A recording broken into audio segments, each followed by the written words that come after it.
optimal minimal. At this altitude, I can run flat out for a half mile before my hands start shaking. Can I answer your personal question? Now would seem an appropriate time. What if I did the opposite? I'm a cybernetic organism, living tissue over a metal endoskeleton. Ferriss Show. This episode is brought to you by Athletic Greens. I get asked all the time, if you could only use one supplement, what would it be? And my answer is inevitably Athletic Greens. It is your all-in-one nutritional insurance. I recommended it in the 4-Hour Body, did not get paid for that, and I travel with it to avoid getting sick. I take it in the mornings to ensure optimal performance. It just covers all my bases if I can't get what I need through whole food meals throughout the rest of the day. And you can get 50% off. Yes, 50% off if you go to athleticgreens.com/Tim. That's athleticgreens.com/Tim. Check it out. It's tasty, but more important, it will help you not screw up when you're doing your nutritional planning. So for me, it just covers the bases, takes a load off my mind, puts a lot in my body. And check it out, athleticgreens.com/Tim. This episode is brought to you by 99 Designs, your one-stop shop for all things graphic design related. I have used 99 Designs for everything from banner ads to book covers, including sketches and mock-ups that led to the 4-Hour Body, which later became #1 New York Times, #1 Wall Street Journal.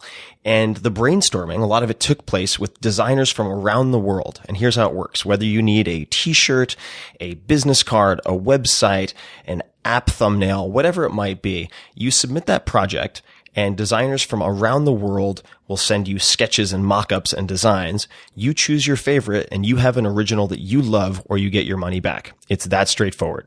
And many of you who are listening have already used it and created some amazing things that I'll be sharing in the future. But in the meantime, if you want to see some of my competitions, some of the book covers, as well as get a free $99 upgrade, go to 99designs.com/Tim. That's 99designs.com/Tim. Hello, ladies and germs. This is Tim Ferriss, and I'd like to ask you, why so serious? We're going to get back to that, but this is another episode of the Tim Ferriss Show where my job is to try to deconstruct world-class performers, to try to identify the things that make them as good as they are at what they do. That is a mouthful of a sentence. Whether that is their morning routines, their favorite books, etc., etc. And this episode is a fun one because we are going to focus on how to use games to get more done with less stress, among many other things. And my guest is none other than Jane McGonigal, PhD, one of my favorite peeps. Jane is a senior researcher at the Institute for the Future and the author of the New York Times bestseller, Reality is Broken. Subtitle, Why Games Make Us Better and How They Can Change the World. Her work has been featured in The Economist, Wired, the New York Times, on and on. She has been called one of the top 10 innovators to watch by BusinessWeek and one of the 100 most creative people in business by Fast Company. Her TED Talks on games have been viewed more than 10 million times. She knows of what she speaks. And in this conversation, we dig into everything from recovering from head trauma to how you can use Candy Crush Saga to lose weight. And if that's not enough, we talk about how to use Tetris to prevent PTSD, or perhaps Call of Duty to increase empathy, and there are many other options. It's a very, very cool discussion with a lot of science underlying all of it.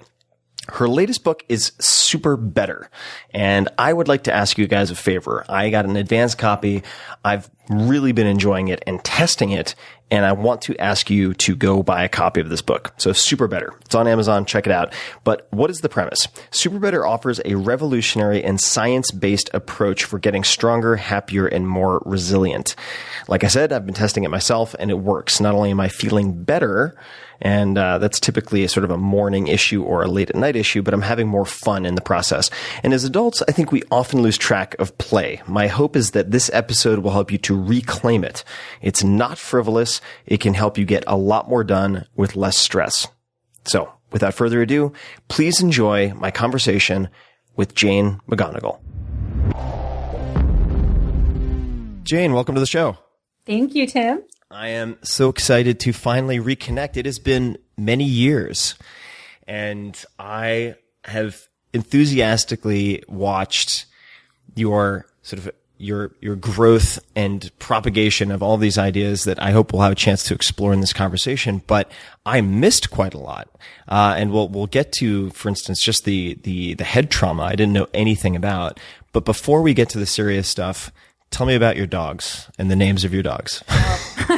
Well, I have 2 Shetland sheepdogs, and their names actually reflect a pretty good evolution of my sort of work and interest in game design. So my oldest dog, Meche, a girl, is named after my favorite video game character from Grim Fandango. And my new puppy, Sanga, who's only 2, is named after my favorite tennis player. And I think people ask me about games I'm playing, and I'm actually playing more tennis than video games these days. So when somebody asks you, for those people listening who are not familiar with your work, what do you do? How do you answer that? I usually lie, actually, because like George Costanza style? Oh yeah. I mean, I've been in on an airplane, someone asks me what I do, and I tell them I'm a cab driver, and they're like, why are you flying to China in business class? No.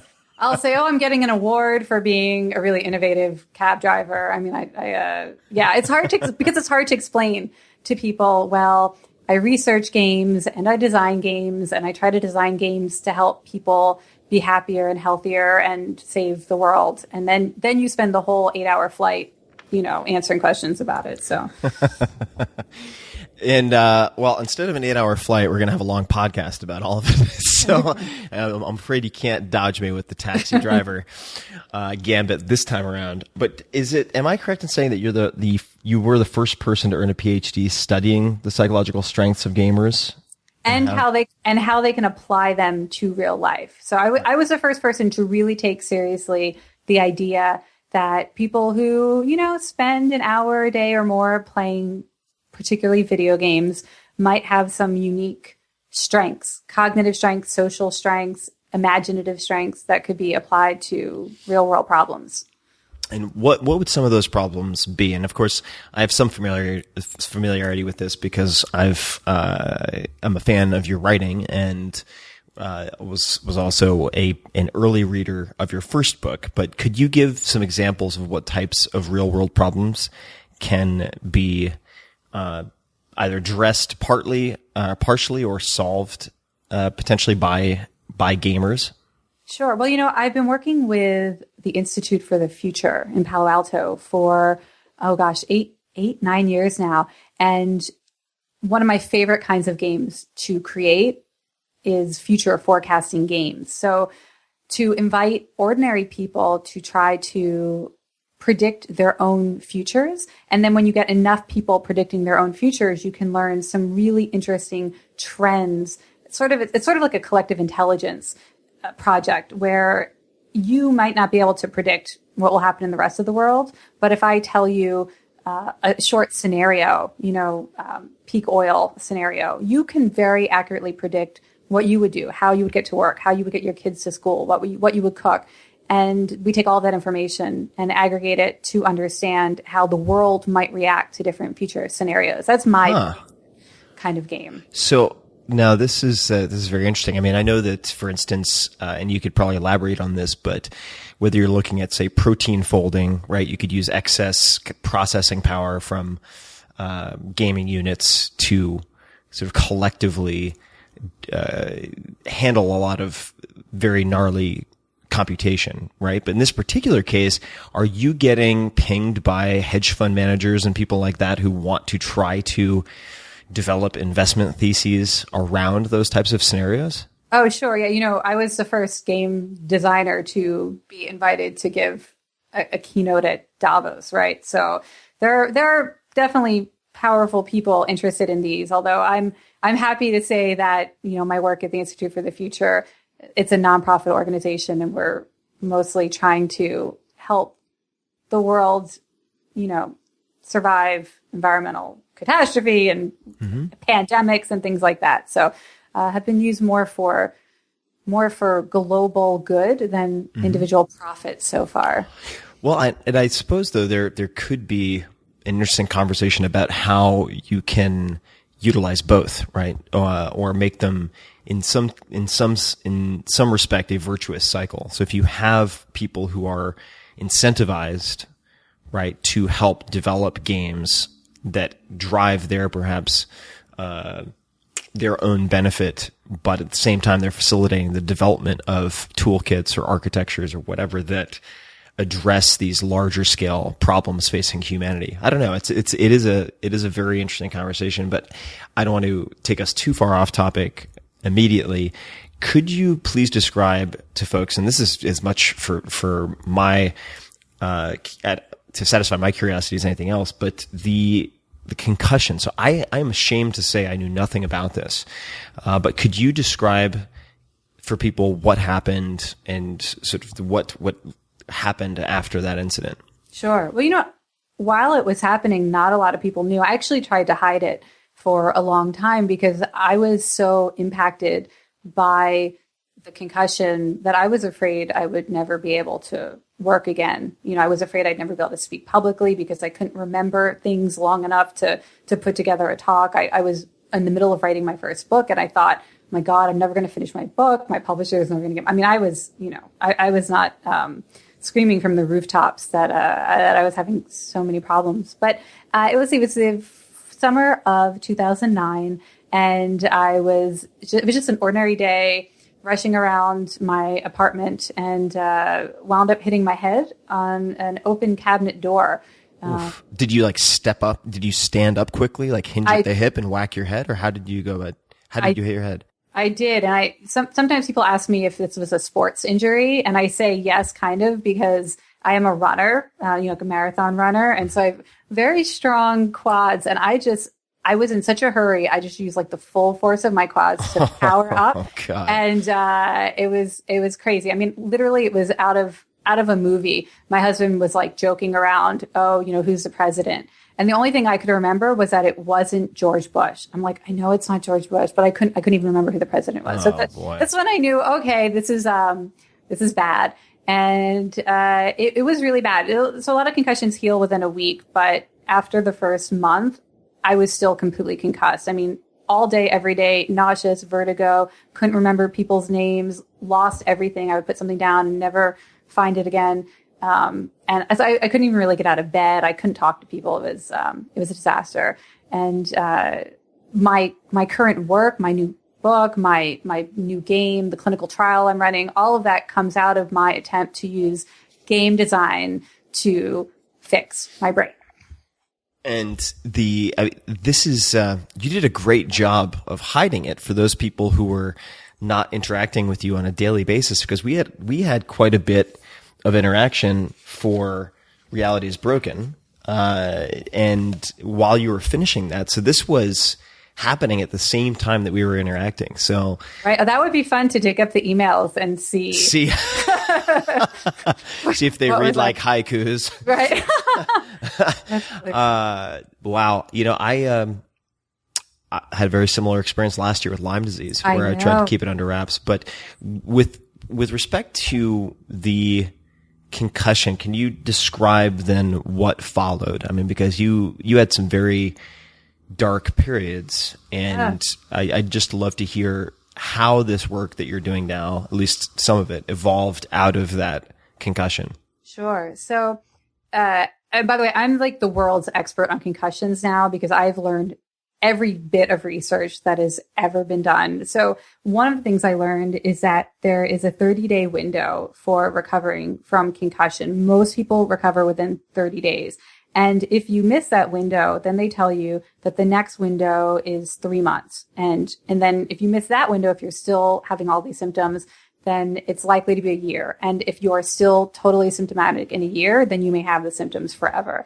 Now that was something I learned on day 34 of my concussion, when my doctor told me, oh, you've sort of missed the first window of recovery of 30 days. So this could drag out for 3 months. And at that point, you have to imagine I couldn't do anything.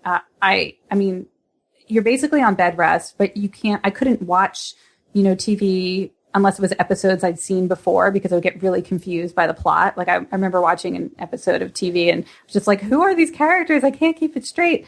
So you can't do anything. You can't go running. You can't drink coffee because it aggravates the symptoms.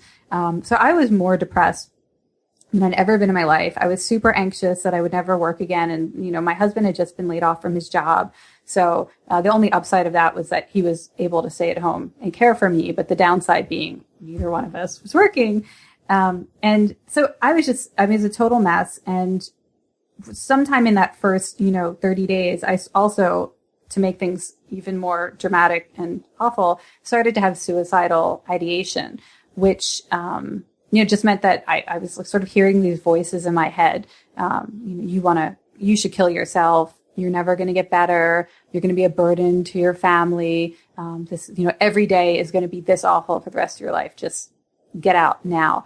And I did not know at the time, I found out later, that this is actually really common with traumatic brain injuries, that it happens to 1 in 3 people who, even just from a mild concussion, 1 in 3 people will have suicidal thoughts, which, first of all, we should tell everybody, because when it starts to happen to you, it's such a relief to know that it's not your brain actually wanting to die. Right.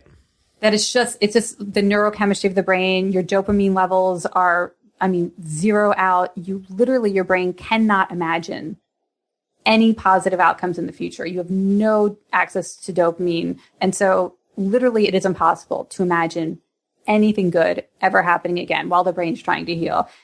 So this is where I went. And I was basically, worried that I was going to kill myself. And then my doctor was like, oh yeah, and you've missed the window of recovery here. So, good luck for another 3 months.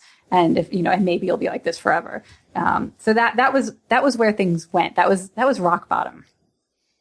And how did you dig yourself out of that? What were the conversations or interactions that allowed you to get out of that hole? Because there are people who don't get out of it, right? And like you said, it's important to have these conversations so that people can view it as a collective symptom and not a personal, singular, individualized flaw. Exactly. But how did you start turning the corner? What was it? Well, there were 2 key things going on that summer that really helped me. So the first was I had been writing my book, the first book, Reality is Broken, which was all about how games make us happy. And there's happiness engines. And I thought, well, shit, this I should really, really, really test these theories out, take this really seriously, because if anything could jumpstart my brain into being happy, even though dopamine was zeroed out and my brain was telling me I wanted to die, well, games should be able to do it. The other thing that was going on that summer was I was rewatching the entire Buffy the Vampire Slayer series. Because you just earned so much dork cred with my audience. But because I knew all the episodes so well, so it wasn't taxing to my brain. So I was watching Buffy, and I just decided, I'm going to try to turn this recovery process into more of a game, because I know games make us more optimistic and motivated, and it's, it's easier to ask people for help when we're playing a game. And so I decided to just invent this game called Jane the Concussion Slayer. And I was going to be like Buffy the Vampire Slayer, who did not choose to be the Slayer, right? Fate just thrust it upon her, and she had to just step up to the heroic occasion. And I was going to step up to my own heroic occasion and treat all of these symptoms like demons and vampires and just be a badass. That was the start of a game that I played for the rest of the year, and that now 500,000 people have played, and that we just ran a big clinical trial on. So it's been almost 6 years that kind of crazy idea has been developing into something much bigger now. And I feel like Rip Van Winkle, I'm so embarrassed that we haven't talked about this before I got an early copy of the new book, which, by the way, I should just say, that's super better, that I get sent a lot of books, and my assistant sees all of these books. And this is the first time that she's said to me, when you're finished with that book, I'd like you to give it to me. Awesome. So, very, very fascinating, and I'm already into the book, which is saying a lot, because it's one, I get 20, 30 books a week, and this is the one that I'm focusing on right now. And it's partially because I want to fix my own problems, right? And in reading the introduction, you talk about being gameful. And I'd love for you to talk about that, and then also just talk about the first incarnation of the game as you played it for yourself. Sure. Well, I am excited you want to talk about what it means to be gameful, because I feel like this is a really good opportunity to kind of set the record straight about something that makes me crazy, which is the topic of gamification. Yes. Which, the idea that you can just give people points for doing stuff and that's going to motivate them and give them achievement badges and that's going to make them feel proud. And it's like a very simplistic notion of motivation and reward. And I don't do it. Even though, like, if you look up gamification on Wikipedia, it's like Jane McGonigal, patron saint of gamification. No, I've never. Did you see that word in my book? No, I don't do it. I like to think that it's like when I get motivational speaker and I'm like, oh my God, really? I've got to live with that one forever. Okay. But so this book is really about something totally different, which is the gameful mindset, which is a way of approaching obstacles and stress that most of us naturally adopt when we play games, when we play sports, or we're doing puzzles or board games, card games, video games. Almost every single person on this planet and throughout history has been able to adopt a very powerful mindset that makes us better able to learn from our mistakes, more determined in the face of obstacles, better able to amass resources from other people, build allies, and all these really wonderful things that help us solve problems. But few of us use that same mindset in everyday life. Like, we only use it in games. And so that's what I've been researching since my brain healed, took about a year. That's been the new research topic that I've been obsessed with, which is how do we help people take all the benefits of a gameful mindset, which mean you're more creative, you're less likely to give up, you've got better social support, more curiosity, more optimism, all these wonderful things. How do we bring that into the real world? And it doesn't necessarily mean gamifying anything.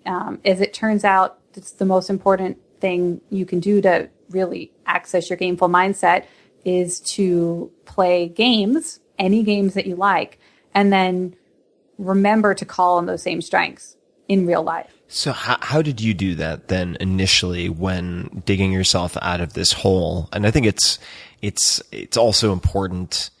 I think a lot of people listening are like, wow, like they're imagining sitting in front of a screen playing Zelda or a first person shooter game or something like that. But what did you do concretely for yourself in the beginning? And then how has that evolved? Right. I mean, it really wasn't even a game so much as it was a process for being gameful in everyday life. So, the first thing I did was adopt this secret identity, right? Jane the Concussion Slayer. And the idea behind that is it was just like an avatar for real life. When we have avatars in video games, we're really focused on, what are they good at? What are their strengths? How can I level up those strengths? What are their special secret weapons? How do they use them? And we're very focused on strengths and the skill sets. And so I wanted to start focusing on, what are my strengths and skill sets, even though I feel completely hopeless and helpless and like I can't do a single thing right, to adopt that kind of avatar for everyday life. And it was not a digital avatar on a screen. It was literally me just telling people, I'm Jane the Concussion Slayer.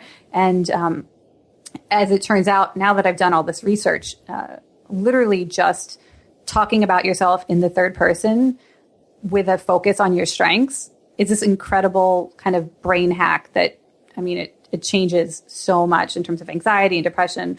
So that was the first thing that I did. So this sort of avatar. So when you would go like get a cup of tea at Starbucks and they're like, "What's your name, miss?" You'd be like, no, but is this something that who would you use that name with? I first started just with my closest inner circle. I called my sister, my twin sister, Kelly, who is a psychology professor at Stanford University, by the way. So I got a lot of good tips from her.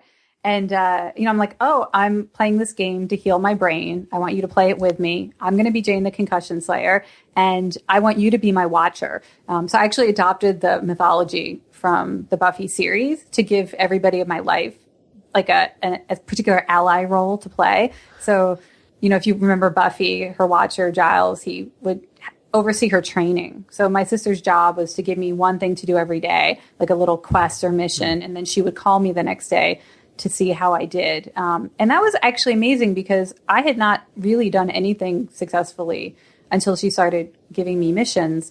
Stupid things like, okay, can you see out the window from the bed that you're not able to get out of? Yes. Okay, I want you to look out the window and find one interesting thing, like try to see one interesting thing and tell me about it tomorrow. When we talk, like spot something kind of crazy outside your window. And then I was able to have a sense of purpose for the day. Like I'm lying in bed with nothing to do, but I have a goal now. I have a mission. And it turns out, I learned from all my research later, that having a clear goal and being able to anticipate succeeding in that goal, that's one of the fastest ways to get the dopamine back cycling through your brain, which is key to reversing depression. So even just being given a little tiny quest, just like, it's like a role playing game, like World of Warcraft. Here's somebody who comes up to you and says, I have a quest for you. Do you accept it? And you agree to do it. That's also like a brain hack where you're just spiking those dopamine levels and learning to anticipate success again.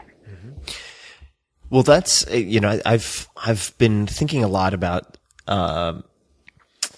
resource allocation. That's the most boring way I could possibly put it. But I've been thinking about how people allocate different currencies, right? Time, income, and so on. And, looking at the difference, for instance, between buying possessions or experiences, and the data very strongly support the psychological superiority of buying experiences, generally speaking, because the value of a purchase decreases very quickly. I mean, it's like driving a new car off the lot and suddenly it's depreciated 30%.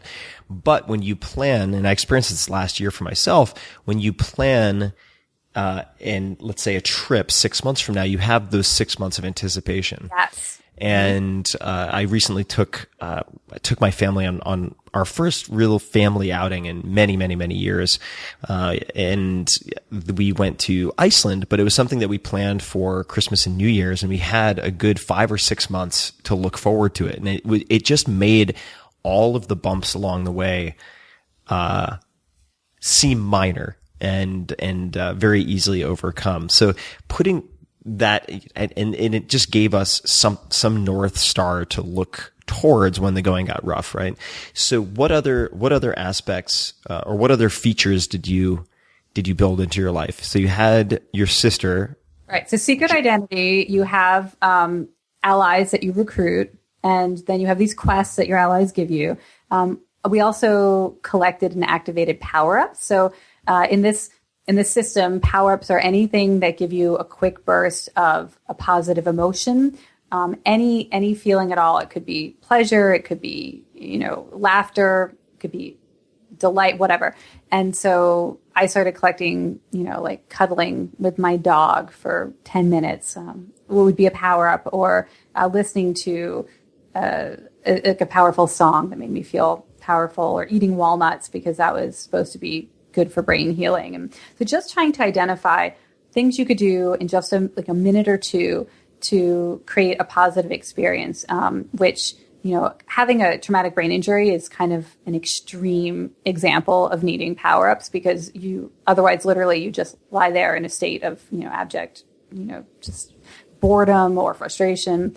But making sure that you have these tiny moments of positive emotions, because as I've learned now in all of my research, happiness and success and a good health can coexist with all kinds of negative emotions. And you don't actually have to get rid of your negative emotions to be really successful and thriving. You just have to balance them out with positive emotions. So the most happy and successful people actually have more negative emotions than people who are depressed or anxious or struggling. They just manage to balance them out with even more positive emotions. So these power-ups are just a way to kind of game the math. So every time you feel something really bad, you try to do a couple quick things that will make you feel happy. Right, to offset it, to tilt the balance in your favor.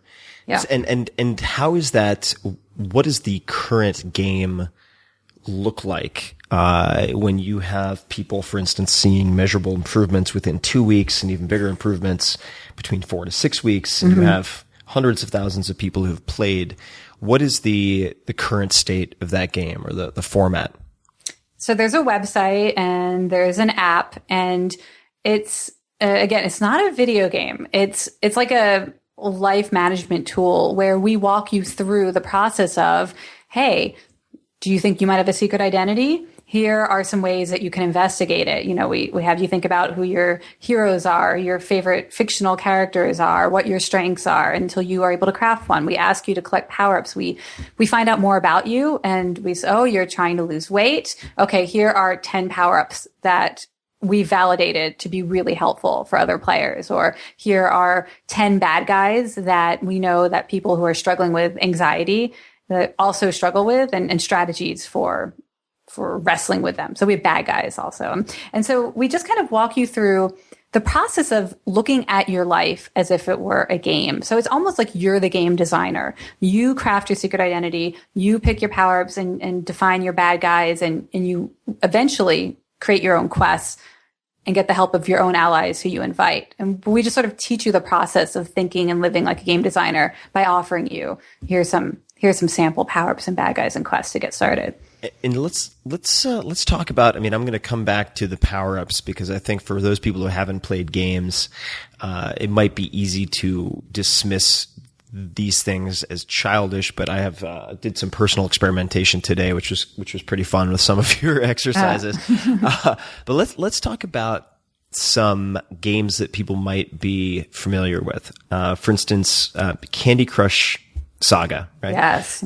And so I've read you, or I've noticed that Candy Crush Saga has been talked about as being used to lose weight in some cases, and I wanted to just hear you elaborate on that. So this is amazing. There are so many games now that people are playing every day and have no idea that they're powerful, life-changing tools. So Candy Crush Saga has something like 500 million people have played this game.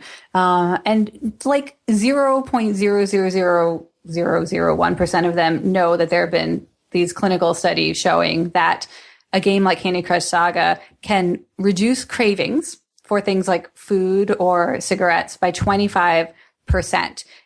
Which sounds like not a lot, but it's actually been shown to be enough of a reduction of the craving that you can make a better choice. This sort of gives your willpower a fighting chance.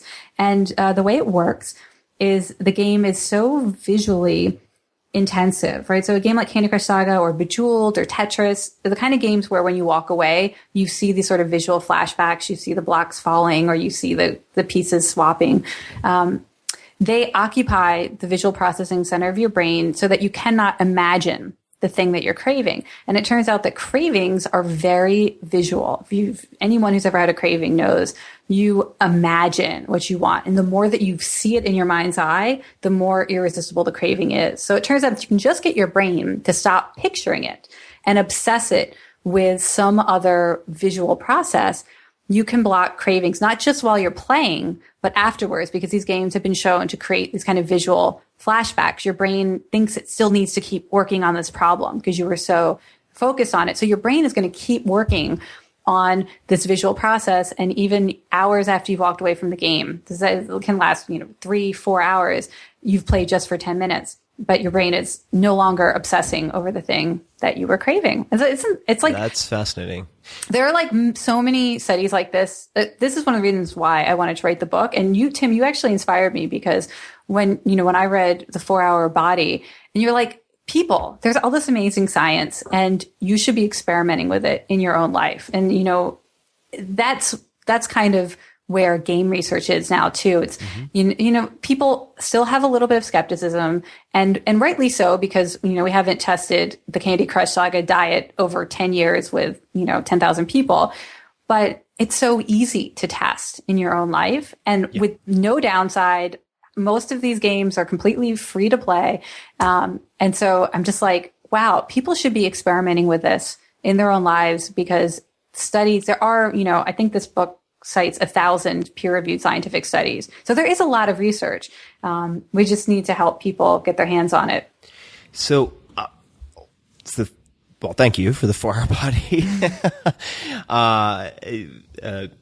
Kind words. I appreciate that. I mean, I sometimes push it so far that, I hope it serves as a cautionary tale to others. But, I'm like, let me be the guy who's, sort of getting himself perfused in any number of ways so that you don't have to be that person. But the Candy Crush Saga diet, let's talk about that. Or let's say, you smoke when you go out and drink. And if the effects last like 3 to 4 hours, does that mean that a potential prescription would be to play Candy Crush Saga for, say, 15 minutes before you head out for Friday night? I mean, is that the way that it might be used as an intervention? Yeah, absolutely. And that is a recurring finding in a lot of these studies, is that a very short dose of play can provide this kind of these preventative benefits for hours, or even in one of the studies I write about in the book,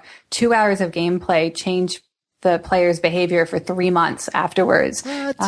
Yes. I don't know if you've gotten to the chapter yet about the cancer patients who were better able to take all their chemotherapy medicine because they played a video game. Have you? I have not gotten to that point. Which video game is this?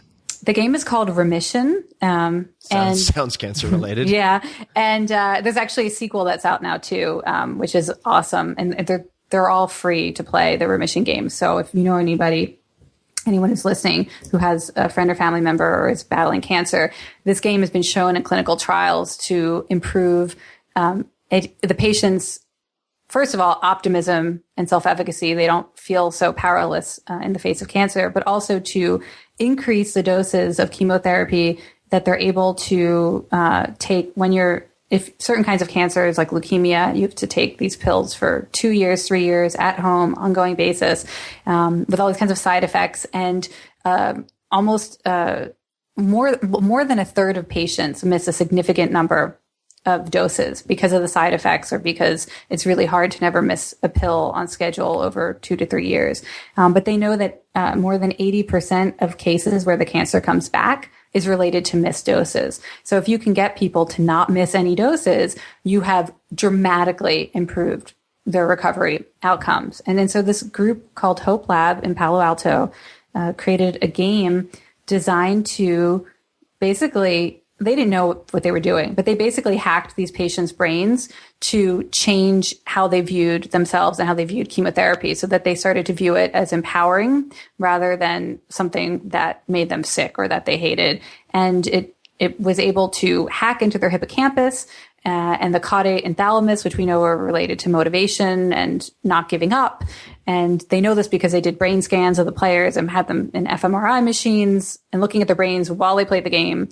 So they could see what was actually going on to change their behavior over a 3-month period. But the upshot is that, when they measured their blood 3 months later, the cancer patients who had played Remission for as little as 2 hours had 41% more chemotherapy medicine in their bloodstream, and they had missed 18 or 19% fewer doses of antibiotics as well, which they use electronic pill cap monitors to measure. And that was over a 3-month period, 2 hours of playing the video game. This is a big clinical trial they ran with dozens of hospitals around the United States. So it's amazing that these games exist, and that I think something like 250,000 cancer patients have been given access to these games now, but you kind of want every cancer patient to get access to them. Yeah, what's the downside? Right, exactly. That's the thing about games as treatment. There is extremely little risk of negative side effects or kind of opportunity costs, because you can do a game alongside traditional therapy for depression, or if you feel like you have some kind of pharmaceutical solution that you're pursuing. Games really add no downside and all upside. So let's talk about just a couple of other games. Tetris and Call of Duty. Mm-hmm. Mm-hmm. Can those be used in any particular way? Yeah. Tetris. Oh, by the way, it's so exciting because literally yesterday, a new study came out about Tetris that validates the studies that I write about in the book. And I was so excited because people have actually been a little bit skeptical about when I encourage people to play Tetris to help prevent post-traumatic stress disorder, which I will now explain how that works. People are like, oh, that could be really dangerous to tell people to do that because what if they never see a therapist because they think they've cured themselves with Tetris, right? So of course you always have to preface this by saying, if you're having problems, you should see a doctor or a therapist. But it turns out that if you play Tetris within 6 hours of witnessing a traumatic event, so they've only tested it on witnessing trauma rather than you yourself were traumatized directly. But if you play Tetris for 10 minutes after witnessing a trauma, it prevents flashbacks and lowers symptoms of post-traumatic stress disorder afterwards. And it's really actually very similar to how the Candy Crush Saga diet works, in that it's overriding your visualization. Yeah, exactly. It prevents your brain from kind of obsessing over what you saw. And what's amazing is this new study that just came out this week shows that if you miss that 6 hour window, because one of the reasons why people were skeptical was who's going to remember to play Tetris within 6 hours of a trauma? Even though I've been doing my best to kind of create public service announcements so people know, kind of like stop, drop, and roll. If you catch on fire, you remember that? It's like stop, drop, and roll. Right. So I'm trying to like drill into people's heads, play Tetris, don't replay the trauma, like play, don't replay. But people are like, nobody's going to remember after a trauma to play. So now they have found out that you can actually wait 24 hours. And if you re-stimulate the memory, so you ask somebody to visualize the trauma, for just a minute or two. So it's kind of fresh in their brain. Their brain is accessing those memories and dealing with them directly. And then you go play Tetris for 10 minutes. You can you're not erasing the memory. Yeah, you're like overwriting it. Well, it's just interesting. So this is super critical detail. You can still recall the experience if you're asked questions. You can remember details of the experience. So it's not like Eternal Sunshine of the Spotless Mind. You can still remember, but your brain is not forcing you to think about it when you don't want to. So it's voluntary recall only. And so this new study shows you can wait 24 hours, prime yourself by thinking about it, and then play Tetris for 10 minutes right afterwards. And then that reduces the flashbacks and PTSD symptoms as well. And they think, if it can work after 24 hours, that this might be able to work with people who have been suffering for months or years with flashbacks now too, which is amazing because it is literally the hardest to treat symptom of post-traumatic stress disorder. And when people get flashbacks under control, their quality of life improves immeasurably. Now, and Call of Duty? Call of Duty, well, there are like a million things that Call of Duty does really well. And you've already covered some of that on a previous podcast. I know you're talking about sort of cognitive enhancement benefits. So with Adam Ghazali from UCSF. Yep. Who's amazing. And yeah. I love his work. Great guy. So we won't talk about cognitive enhancement, but Call of Duty can, the first thing it can do is it can really improve relationships with people if you play in the same room with them. If you can actually be physically in the same space with somebody playing with them, because it dramatically increases mind-body synchronization. So what that means is if you're playing Call of Duty with someone in the same room, you start to sync up with them at every possible level. Your breathing rates, you'll start to breathe in and out at the same pace. Your heart rates will synchronize. So your pulses are kind of equalized. Your facial expressions will start to mirror each other. Your body language will mirror each other. And your brains will start to show blood flow in the same region and the same tempo as each other. They call that mirror neuron effect. And it actually happens in basically all video games, but the more intense, sort of high speed, fast action, intense the game is, the more it happens. Because in order to do well in a game, whether you're competing against someone or collaborating with them on the same team, you have to be able to anticipate what they're going to do next, right? So that you can either cooperate and be effective, or so that you can outmaneuver them and beat them. And that forces your brain to try to mirror what their brain is doing. And as soon as your brain starts to mirror each other, everything else starts to mirror each other. And it turns out this is like the building block for compassion and love. So basically you love people more when you play Call of Duty with them, but only only if you're in the same room. Physical space. Yes. So something, which is, we spend, I mean, most gamers are, playing with people remotely and a distance. But if you can get in the same room, that has this really magnificent benefit. So I'm gonna take a digression into what might be an urban myth, or it's not really an urban myth. Old wives' tale, not totally appropriate. But you have an identical twin. Is that right? Mm-hmm. Yes. Have you, the two of you, experienced anything that's kind of like spooky action at a distance? You must be sick of answering this type of question, but I'm really curious. Well, you see, now you're gonna I have to, I'm really into science, so I will say something that will sound like, mystical, spiritual. Can I add a caveat just to make it easier? Yeah. I believe a bunch of stuff that seems quackier than the quackiest of quack. I mean, but it's from empirical firsthand experience, and just because we can't explain it doesn't mean we won't be able to explain it. Right? Yeah, no, I think there's actually probably some, in physics, they talk about these, you can have the twin effect, like protons will be separated, but then still be able to communicate at a distance, a billion light years away from each other in the galaxy. So maybe the fact that we were once the same egg, we are identical twins, and maybe we have some weird spooky twin effect.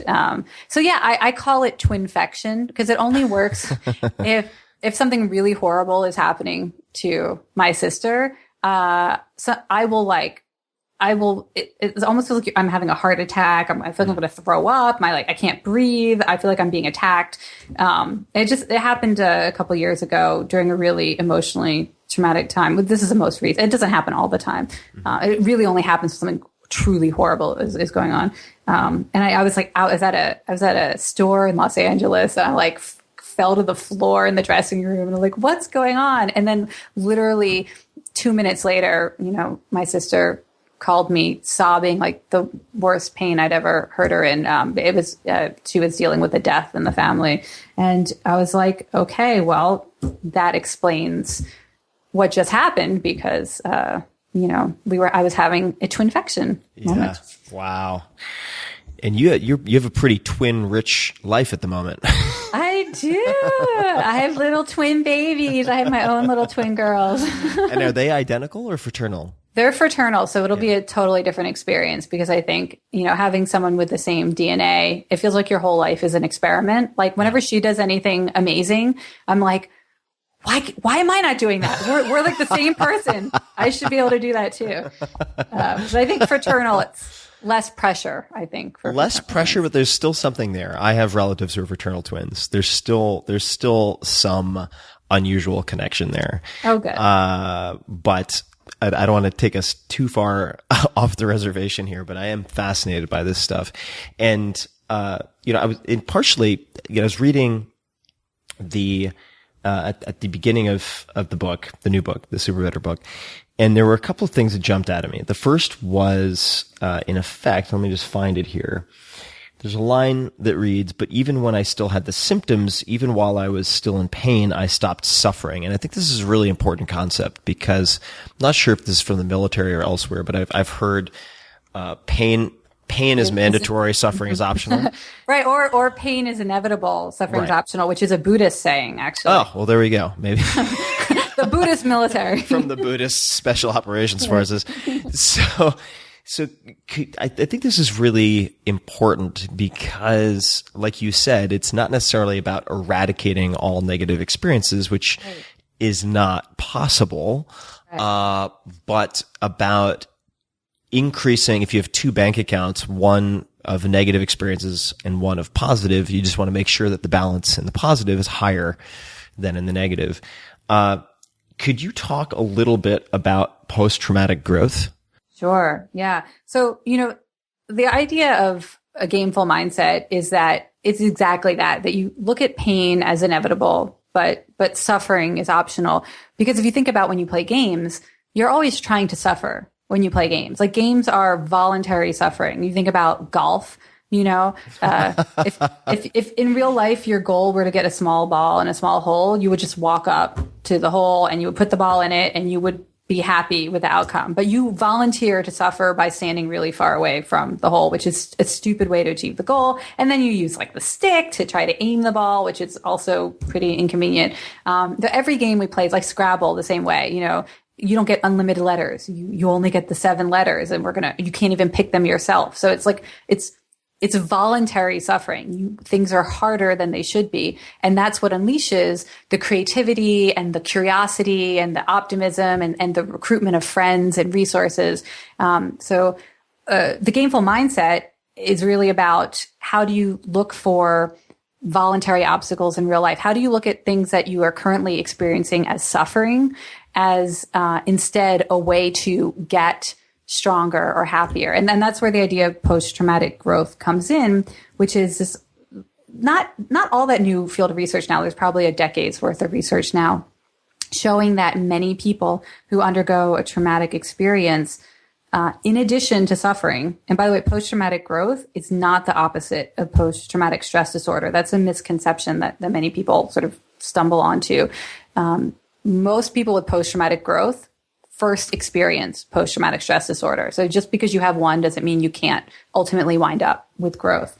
And it's a process where by wrestling with these really difficult things, you get to know yourself better. So at the end of post-traumatic growth, you feel like you understand your strengths better. You feel like your friends and family understand you better. You feel like you know your priorities in life better, and you have more courage to make decisions so that you're putting your time and energy on the things that matter most to you. It's kind of similar in that way to a near-death experience. Like a lot of people have near-death experience. Suddenly they relish every day. They're not afraid to speak their minds. They really do put more time on their personal dreams or spending time with friends and family. So post-traumatic growth is the same way, but you only get it by really wrestling with this incredible, almost existential crisis in your own life, which for me was the traumatic brain injury and not knowing whether I would ever work or really be myself again. But it can take the form of setting a goal like running a marathon or fill in the blank, right? Well, yeah. No, this is there have been now a couple books about post-traumatic growth, but I am happy to say that I have the first book on post-ecstatic growth, which is a concept that was originally discovered by this amazing researcher, Anne-Marie Ripke at the University of Pennsylvania. Not a lot of people are familiar with her research, and I'm hoping this book will shine a spotlight on it. She found that many people seem to be exhibiting characteristics of post-traumatic growth by doing things that they had chosen for themselves and that were not, traumatic experiences per se, although there might be trauma involved. So training for a marathon, becoming a parent for the first time, starting your own business, going on a kind of spiritual journey, like a physical mecca somewhere, things that are really challenging that you will probably fail at sometimes, make mistakes, struggle, and that really force you to cultivate that same understanding of your own strengths, reaching out to friends and family, taking stock of your priorities. It turns out you can have all the benefits of post-traumatic growth without the trauma, which is you can amazing. Engineer it. Yes. And so that's why, the super better method is basically a roadmap to post-traumatic growth if you have an illness or injury, or if your life is pretty good and you still want to get all these amazing benefits, helping you define for yourself a challenge that will be meaningful and difficult enough, but also doable that you can get to these benefits. So I've one observation and then a question. The observation, when I was reading this and also just listening to your description and talking about, for instance, the post-traumatic growth following a near-death experience, which is, of course, not something that it's dangerous to try to engineer near-death experiences in the literal sense. Although a lot of people do, right? I mean, there's, people pursue extreme sports and things like that because of that ability to really see so clearly what you want out of life, Well, it magnifies and really exaggerates a lot of the emotions and provides clarity in those moments in some cases. And I couldn't help but think about the wife of a friend who used to work in hospice care, and she would palliative care. She would sit with people in the weeks and then moments before they passed on, before they died. And it turned out she was basically a Michael Jordan in that capacity. She was really good at guiding people through that, but she wanted to have the opportunity to help more people. And she ended up then working with psychedelics to help people simulate that type of near-death experience. And we don't have to go far down this road, but I mean, I've had conversations, for instance, on the podcast with Jim Fadiman, who talks quite a lot about microdosing, but also the use of higher doses for these, what some people would call spiritual or mystical experiences. And well, I mean, this is actually very interesting because, you know, when I was at Berkeley doing my PhD, I actually wrote a research paper on the commonality of experience of people who are playing these certain types of games, these kind of very collaborative collective intelligence games, and these spiritual drug taking, you know, like the psychonauts, they call themselves, right? Berkeley's a good place to do that. Yeah. I've actually, because, so that's something I've actually been interested in for, you know, a very long time, because I do think there is a spiritual element to a lot of gameplay, in that sense of really wanting to open yourself up, particularly in games that require, you know, to be a part of a massive community and part of these kind of epic narratives, you know, Joseph Campbell's hero's journey. There is definitely a spiritual element to that, and a lot of spiritual benefits that come out of gameplay, which is, you know, maybe that for my third book, I keep saying I want to write a book called Super Mario Was a Buddhist. So maybe we should come back to that for episode 800 of your podcast. Right. Super Mario was in the Buddhist special ops, as we mentioned earlier. Yeah, no, I actually got to go to a Buddhist conference and give a keynote with like all of the most important Buddhists in the world were there, and I actually gave a keynote called Super Mario Was a Buddhist, but it had a question mark after the title because I was that gives you an out. Yeah. If there's a crowd mutiny in the crowd. Exactly.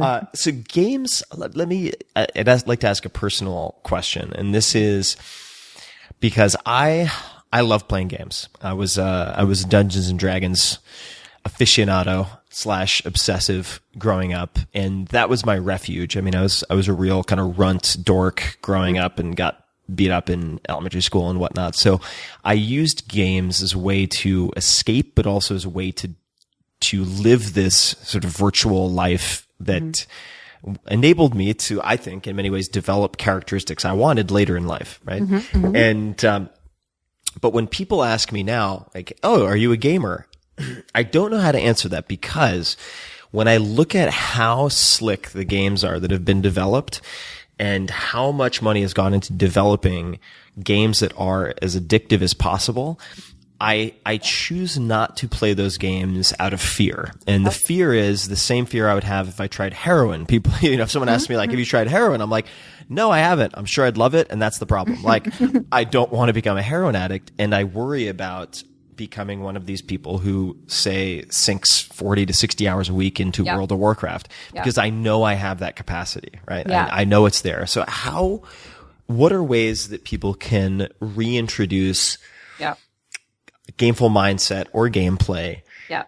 Let's just say it's somebody who's working 80 hours a week, and they recognize, they're like, you know, I want the joy and all of the promises of a gameful mindset and or a gameplay, but I don't want to go off the deep end and end up becoming completely consumed. Yeah. You know, I can really relate to this, by the way. You know, people ask me what my favorite games of all time are, and I always have World of Warcraft in the top, you know, 3 or 4, think of best games of all time.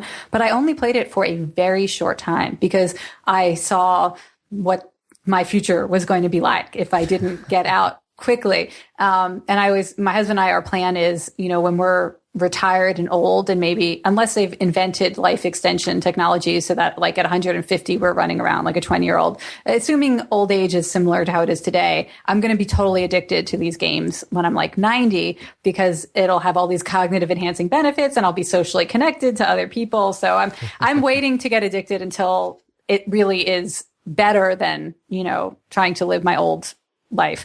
But there's lots of things you can do. And I should just say also, as a sort of public service announcement benefit, one of the things that I write about in the book, there is an entire chapter on what makes a difference between somebody who benefits from playing games and brings a gameful mindset to real life and somebody who develops some kind of addictive or pathological or compulsive gaming behavior. And there are two things that predict whether you will benefit and be gameful in real life or whether you will kind of get addicted and the rest of your life starts to suffer.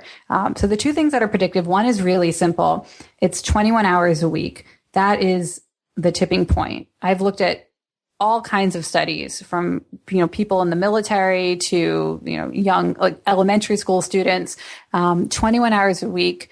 When you go over that, we start to see suffering in other aspects of life, such as physical health, mood, your ability to do well at school or at work or other aspects of your life. So 3 hours a day. 3 hours a day. But you could, pile up on the weekend. I mean, it doesn't have to be. Yeah. And so I always say, if you feel like you're addicted or you have a family member who you fear is addicted, do not take the games away, because as you learn about reading the book, games are very powerful. They help treat or prevent depression and anxiety. And if you take games away from somebody who's gaming 30, 40, 50, 60 hours a week, you're basically like taking them off an antidepressant without tapering. And we've seen a lot of people who, there's many cases of people committing suicide, young people when their parents have taken away the games. And it's not just that they're upset or angry. It's that literally their brain has had this powerful antidepressant ripped away from them. So just go down to 20 hours a week. That is one piece of practical advice for people who are really dealing with addiction or compulsion.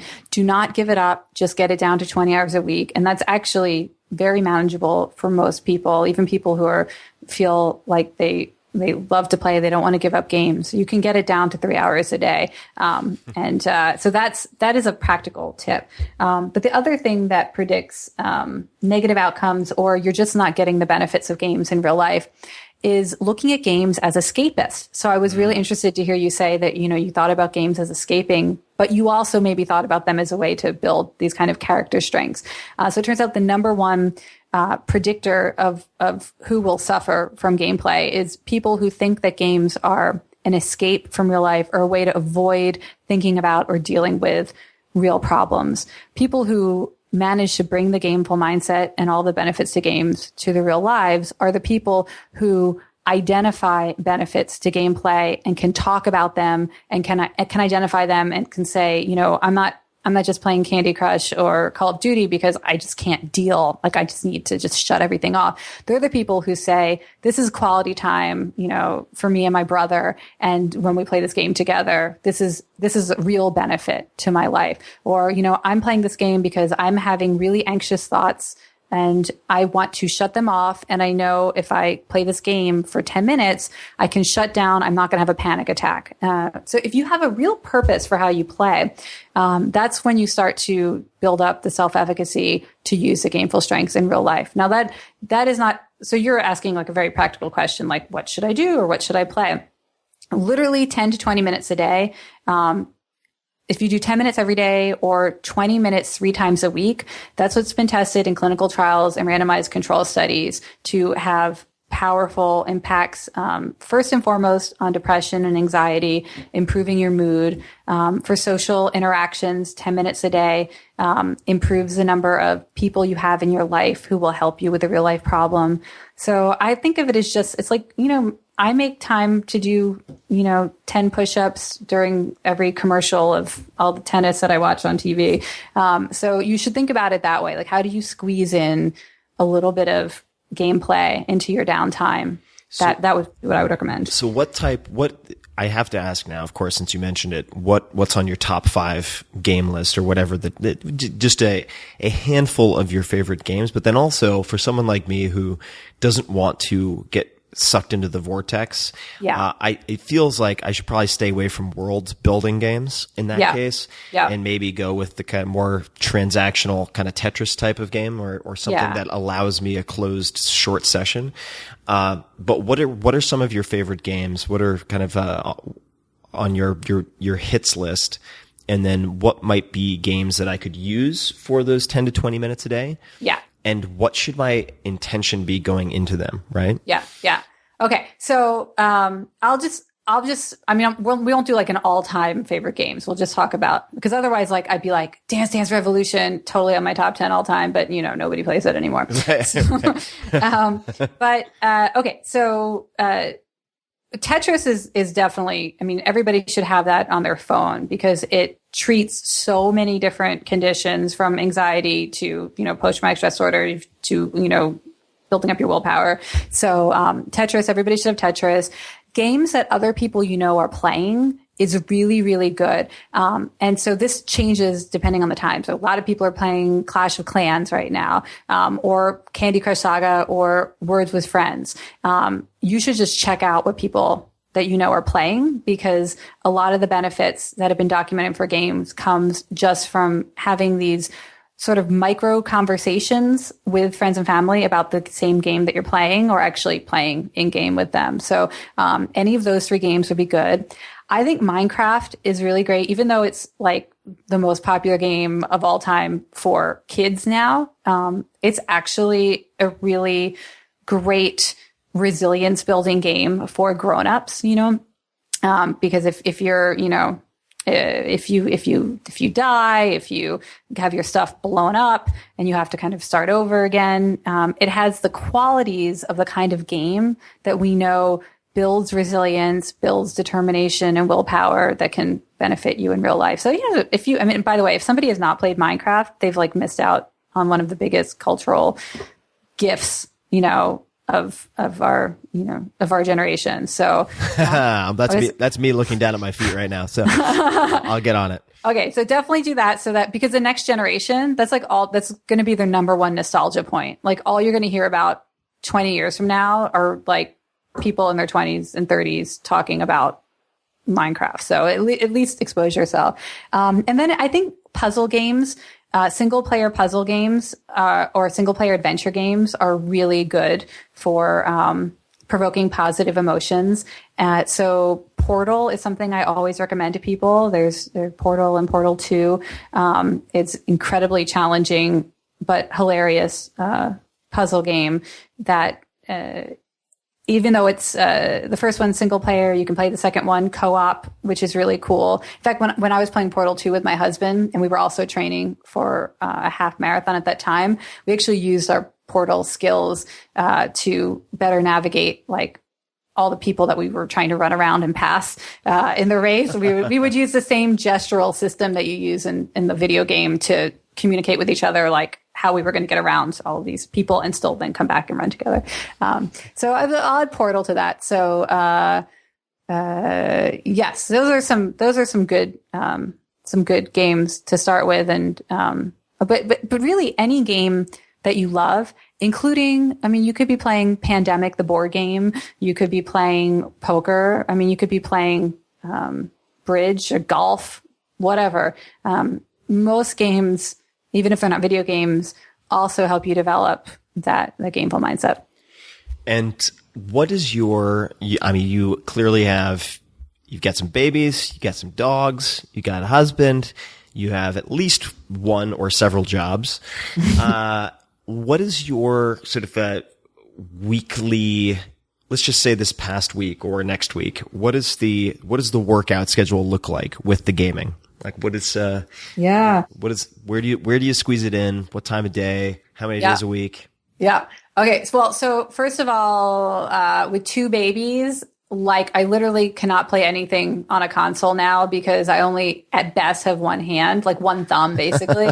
So, we're talking strictly games on my phone. And so for me, Candy Crush Saga is the best one to be playing now because both my parents-in-law play and they are helping us take care of our babies. So, when they come over, I can give my father-in-law a baby to feed, and I can take his phone and try to get him off a level that's, because I'm like 400 levels ahead of him. So I can, take his phone and help him get off the level. And now he's happy because he's ahead of level, and I'm happy because he's feeding the baby. For me, that's actually really important. Like using games as a cultural touchstone or piece of, a common experience with other people. And my mom's also playing. And so that's really helpful. And, then I also, I play tennis with my husband once a week, which is really good for me because, if I lose 6-0, 6-1, that is an amazing match for me. Like I won one game. He's 6'3". He's a dude.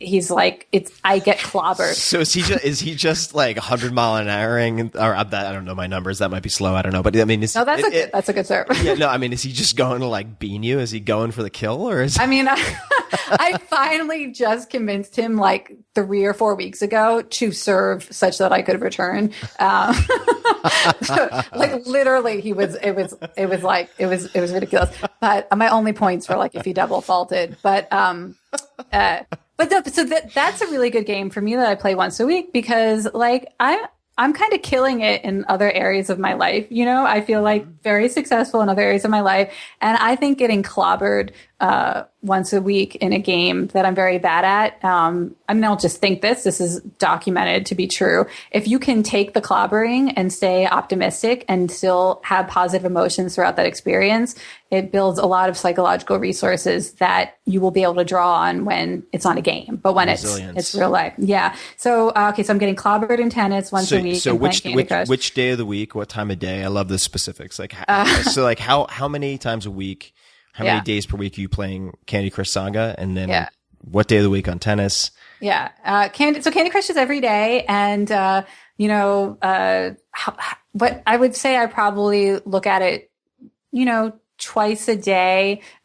Maybe in the morning, I make sure to spin the wheel to get my free power up. I might not play it, but I'm like, I don't want to forget to because every day in Candy Crush, you can get one free power up. Otherwise they charge you 99 cents for it. So I make sure even like when I'm traveling and giving talks in other countries and have no time for anything, I always log in once a day and spin so I can have like the stash of power ups for when I'm on a really hard level. So I do that in the morning, and then later in the evening, I will do it. I find it's actually good for me before I go to sleep because I have one of those minds that will anxiously race about all the things that I have to do tomorrow. Right. So we know, actually there's a set of quests and power-ups and bad guys for insomnia in Super Better. And, so I know one of the tricks for that, one of the ways you battle the bad guy of the sort of ruminating on things you have to do tomorrow is to totally occupy your brain with something else for 10 minutes. So I find that to be a good kind of nightcap for me. That's a great idea. Maybe that's how I'll get my Tetris, because I've used fiction for that, but sometimes I just don't have the concentration, perhaps, for fiction. Yeah. And then the tennis is on... Tennis is on Sunday afternoons, and that's when we get our his parents babysit for us, and we go and play. Yeah. So get it on the calendar, people listening. You can't just improvise your way through the entire week. It's very helpful to get it on the calendar. Yeah. Let me ask a handful of last questions. I know that I want to be respectful of your time and make sure that your kids aren't climbing up out the windowsills or something. But when you think of the word successful, who's the first person who comes to mind and why? Oh my goodness. I've heard you ask that question to someone else too, and they were totally stumped too. But, I think, okay, wait. I was going to say Bill Gates, which first of all is very boring. And also it's a man, and I really want to answer a woman. So I'm going to, because that's something I spend a lot of time doing, like making sure that I don't accidentally talk only about successful men, even in my book. Like, I make sure I'm citing a lot of women scientists because, it's oftentimes the first person we think of as a man because they're so often talked about more. Mm-hmm. So, okay. I'd like to say, I think of Elizabeth Warren was actually the next name that came to mind, Senator Elizabeth Warren, because I think she is doing an amazing job of pushing back against powerful interests in this country and getting us to talk about making big changes to our financial system and our political system. And it's really hard for anybody to get any traction in this country today. So that was who I thought of. And maybe it might be wishful thinking, because I would love to see her run for president. So maybe I'm using my futurist forecasting skills here to think that, in 2024, she has just successfully been elected president. And that's why I thought of her as the most successful person I could think of. Cross your fingers, everybody. Nostradamus. In effect. So speaking of successful women, there are a number of exercises in the beginning of Super Better. And I did actually go through these exercises, including the quests, I should say. Yeah. So, I actually did both of these. So I was in a coffee shop, and one of them was, stand up and take 3 steps, or make your hands into fists, hold them over your head as high as you can for 5 seconds. So I did both in this coffee shop. You're totally a gamer. I pretended to be stretching, because as it turns out, 5 seconds is pretty long. Yes, it is. But I love these comfort challenges. And then there was for instance, the snapping of the fingers exactly 50 times. And these very, very small things, looking out the window for certain periods of time and so on, that I found really fun to do, even as comfort challenges. I just enjoy anything that allows you to practice being uncomfortable. Mm-hmm. But, all right. The line that struck me was, I've watched some amazing people complete the same 4 quests you're about to undertake, including Oprah Winfrey, legendary skateboarder and entrepreneur Tony Hawk. And then it goes on. So, how did you get Oprah to do these exercises? Right. That was a long story. I actually, I was on tour with Oprah on her Life Class show, not actually doing anything on stage with her, but I was we created a game together called the Thank You Game, Oprah's Thank You Game, and it was a game designed to spread gratitude to as many people as possible, because gratitude is contagious and has all these amazing life and health benefits. And so I made a game for her. And somewhere along the way, I mean, I had gotten a phone call from people, from her people they'd stumbled across some scientific research, and then they saw my name associated with it. And I mean, I just got very lucky that her and her team were kind of suddenly interested in games and gameful psychology. And it was the first time I met her. I'd had meetings with her team like a dozen times. And I was like in a conference room, and she comes in and gives me a big hug and says, "I love you," which was like I basically look at her as having like saved my life as a kid. I watched her every day after school, and like she really, I felt like it was going to therapy watching her show growing up. She's really amazing. Yeah. And I was like, I cannot, like, literally her saying, "I love you." I felt like I could have died on the spot, and like my life would have had a full karmic circle. Like, I was totally okay with that. But we just started talking about the power of games. And I said, let me show you the game that I'm working on now. And had her, and I didn't know she was going to actually do it and play along. And she did. And it was freaking awesome. And that led into making the Oprah's Thank You Game, where we spread gratitude. I think it was like, how many people did we get to? It was like over 100 million people, which was pretty amazing. The Oprah effect. Yeah. 100 million people. It's like, oh yeah, just another 100 million people. What do you want? Yeah. Incredible. What is the book that you've given most often as a gift? Or any books that you've given a lot as gifts? Yeah. There are 2. One is called Finite and Infinite Games, which is by a professor of religious studies at New York University named James Carse. And it's basically a book about games, but then it turns out it's about the meaning of life. You don't know until the last page. It's like this big shock. It's like Sixth Sense. You thought you were reading a book about games, and then suddenly it's like the red doorknob. Yeah.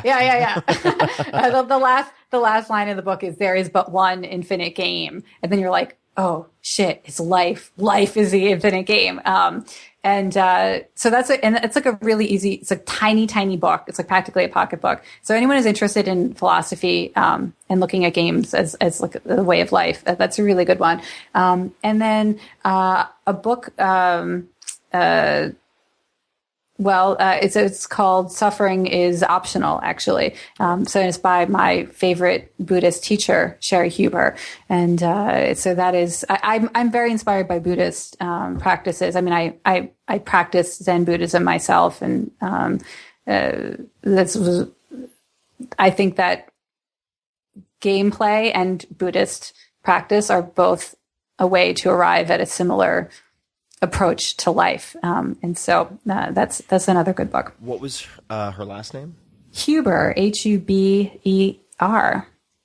Awesome. She has an amazing podcast too, by the way. So if people who love your podcast, they can listen to her podcast too.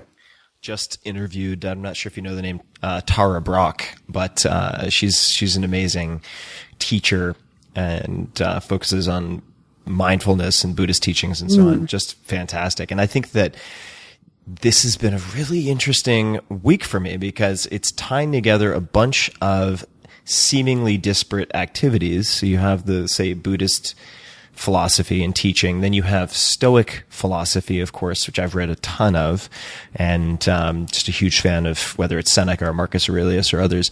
And then you have the gameplay, and they serve very similar. They can help you achieve very similar outcomes. It's very fascinating. Do you have a favorite documentary? Any favorite documentaries?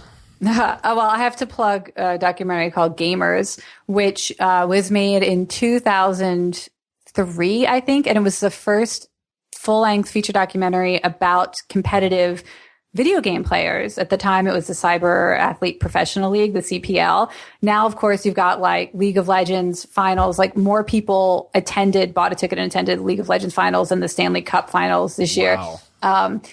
But this is from 2003 and it's available in its entirety on YouTube. So you can just like watch it for free. And that was a fascinating, documentary that I think, as the years pass and competitive video gaming becomes even more a part of our mainstream athletic lives, that early look at it is pretty damn cool. Have you seen King of Kong? Of course. Okay, all right. Yes, in the movie theater the day it came out. Oh my God, King of Kong. You want to talk about like old school mullet vengeance retro video game competition. So amazing. So yeah, I will definitely check out Gamers. And for people who haven't seen King of Kong, it seems like a Spinal Tap sort of parody, like a mockumentary. It is such a hilarious, it's such a well done documentary. People take games seriously, which is that's one of the great paradoxes of play, right? Is that it's only play if it's not serious, except then we take it incredibly seriously, which is good because that unlocks all of our gameful strengths. What just a few more questions. What purchase of less than $100 has most positively impacted your life in the last, say, 6 to 12 months? Oh my gosh. I would say, this is not going to be surprising at all, but I would say a Bjorn carrier for the babies. We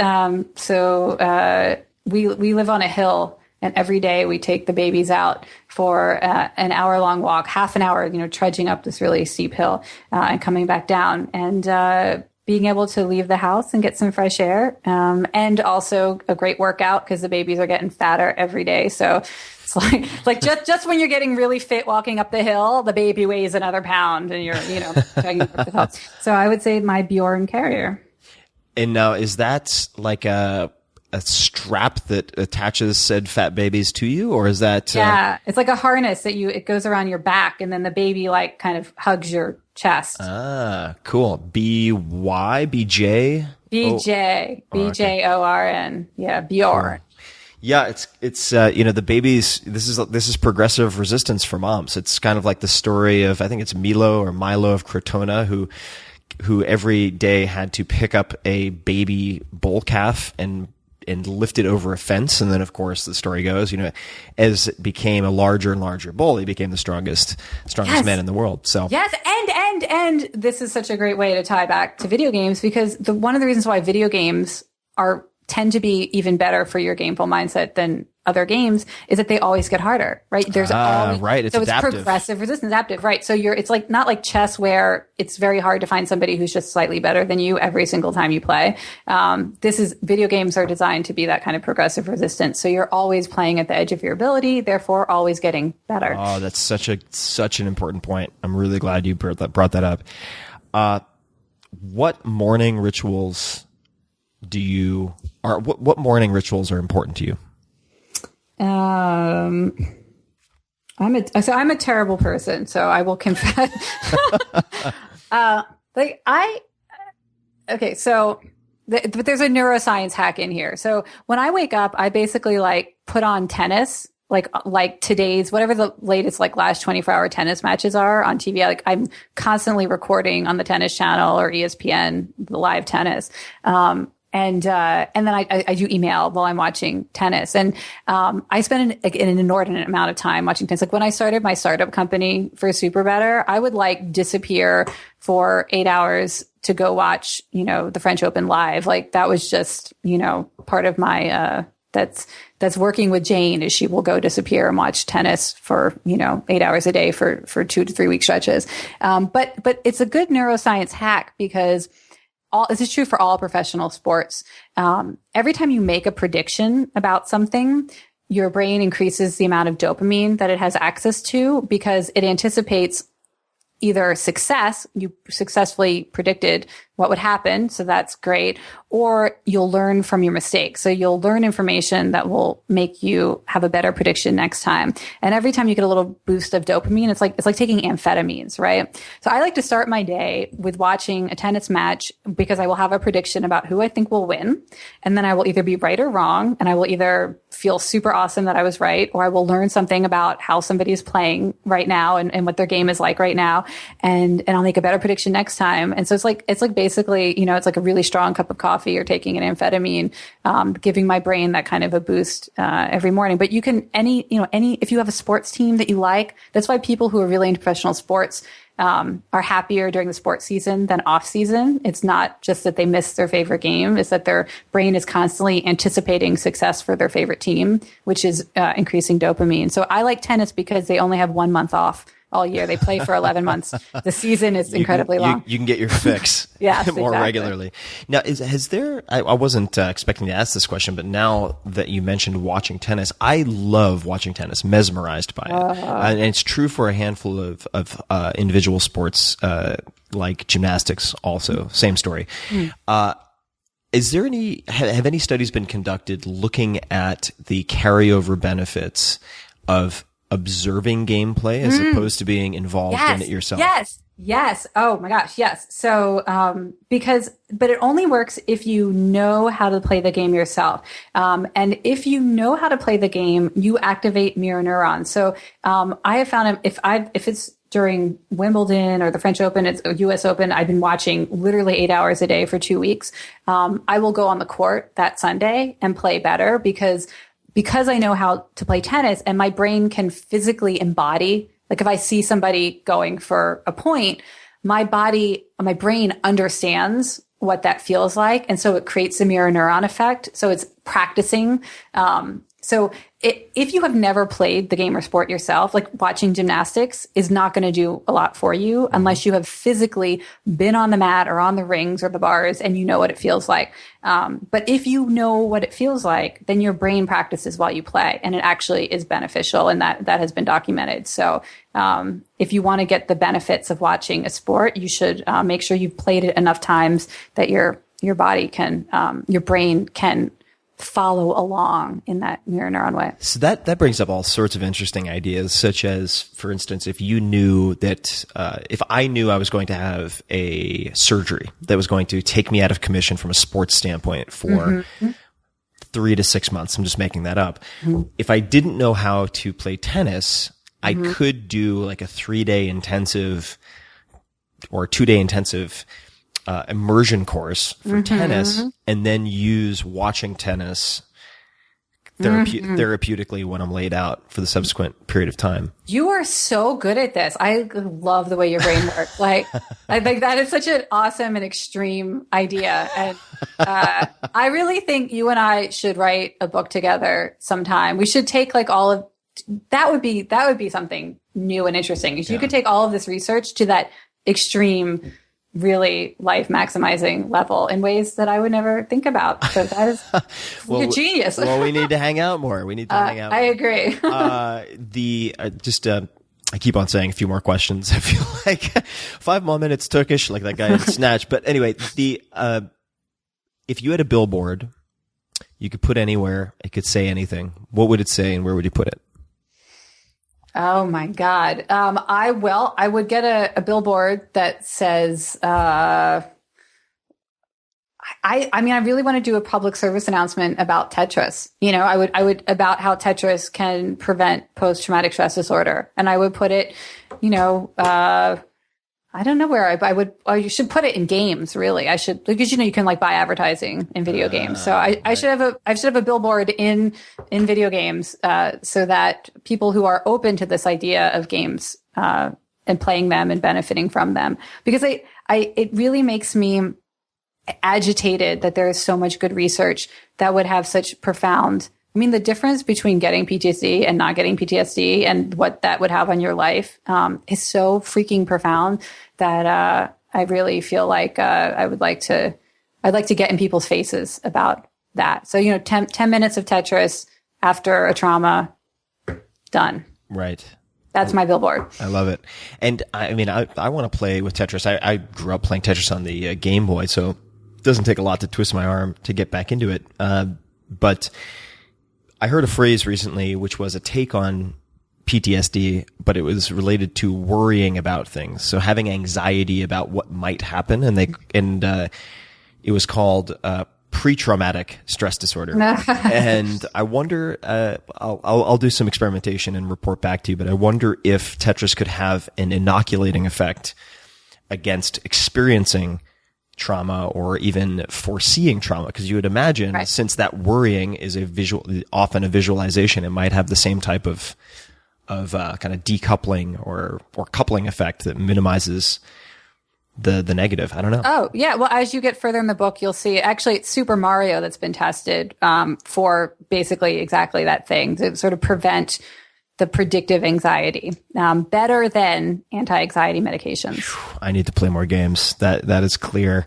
And it's such a nice day. I think I want to go whack a tennis ball around.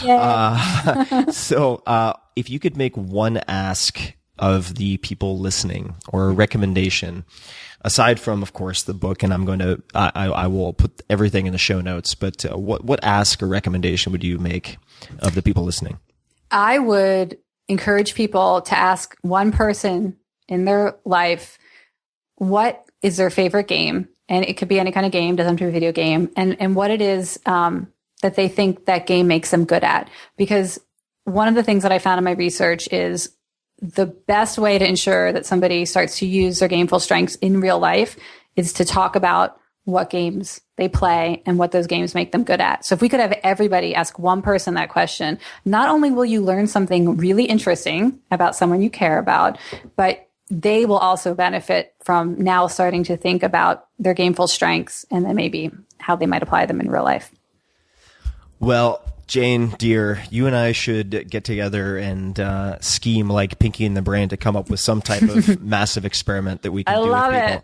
I love it. We should definitely make that happen. This is really fun. Jane, where can people find out everything about you and learn more about Super Better, and also say hi to you on Twitter, Facebook, or wherever you might be active? Yeah, I'm super active on Twitter. I'm Avant Game, AVANT Game, but you just search for my name. My website's janemcgonigal.com, but I have another site that I think everybody who listens to you will like, which is showmethescience.com, where I collect all of the studies that back up all of the things that I'm encouraging people to do with games. So, and you can actually get the full academic article if you're a geek like me and read it. And so, you don't have to take my word for it. Everything that I've said in the book, I've literally 1,000 studies online that you can click through to and read yourself so that you can be a geek like me. So show me the science, like show me the money. Show me the money. You just brought up all sorts of visuals for me. I'm seeing Cuba Gooding Jr. dance around with his shirt off. Play Tetris to block the imagery. Well, Jane, it's always so much fun to hang out virtually or in person. We need to hang out more. Everybody listening, check out Super Better, a revolutionary approach to getting stronger, happier, braver, and more resilient. I am stoked to go play some more games. I'm going to do that today and make it happen. And everybody who's listening, show notes, links, everything will be at 4hourworkweek.com/podcast, all spelled out. So you'll be able to find links to everything. And Jane, thank you so much for taking the time. Thank you. You are awesome. You're one of my heroes. So this was really amazing to get to do. Well, I feel the same about you. So we will go hatch some plans. And everybody, thank you so much for listening. And until next time, game on.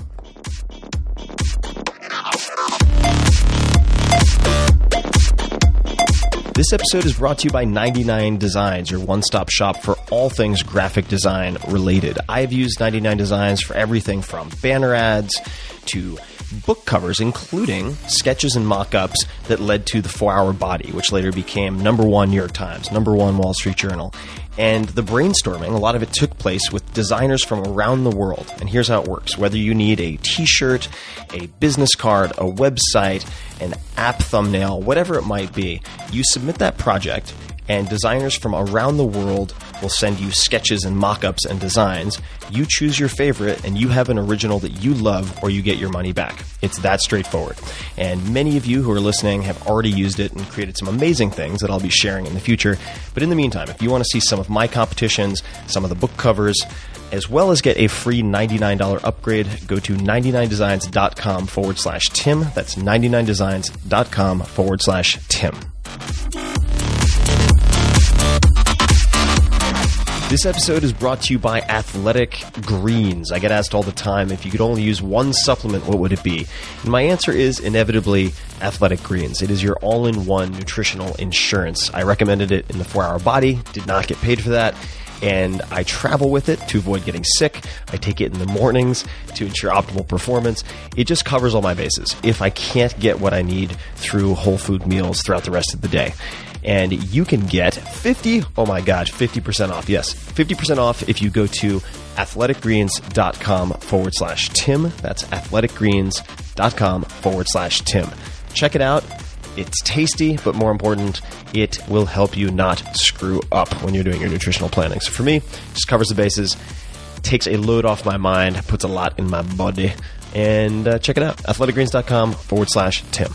And until next time, thank you for listening.